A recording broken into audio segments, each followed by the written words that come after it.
ہم جو میلاد مناتے ہیں اس میں ہوتا کیا کیا ہے؟ میلاد میں تلاوت ہوتی ہے، اگر تلاوت ہی ناجائز ہے تو پھر اپنے ایمان کا محاسبہ کرو۔ تلاوت کے بعد نعت خوانی ہوتی ہے، اگر حضور کی نعت خوانی، حضور کی مدح و ثنا کرنا یہی ناجائز ہے تو پھر حضرت حسان بن ثابت کو کس کونے میں کھڑا کرو گے؟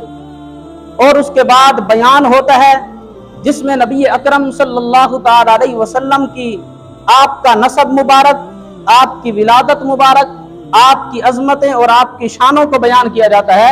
اگر حضور کی عظمت اور شان بیان کرنا یہ جائز نہیں ہے، ناجائز ہے، تو پھر والضحیٰ واللیل اذا سجا کو کہاں کرو گے؟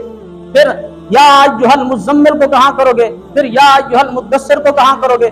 اسی طرح بیان کے بعد کھڑے ہو کر ہم درود و سلام پڑھتے ہیں، اگر درود و سلام ناجائز ہے تو پھر ان اللہ وملائکتہ یصلون علی النبی کو کہاں کرو گے؟ میلاد میں یہی کام ہوتے ہیں، ہر کام قرآن سے حدیث سے ثابت ہے۔ اس کے بعد پھر ہم لنگر پکاتے ہیں اور غریبوں کو کھلاتے ہیں، لوگوں میں تقسیم کرتے ہیں۔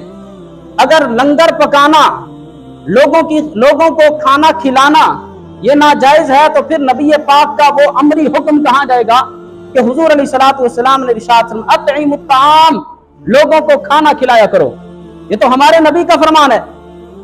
ان 4-5 کاموں کے علاوہ اگر ہم کوئی اور کام میلاد میں کرتے ہیں تو اس کو تم باہر نکال پھینکو، وہ ہمارے نزدیک بھی جائز نہیں ہے کہ کوئی ڈھول بجائے، کوئی ناچے، کوئی لڑکیوں کو لے آئے، کوئی ڈانس کرے، یہ تو ہم بھی اس کو ناجائز کہتے ہیں۔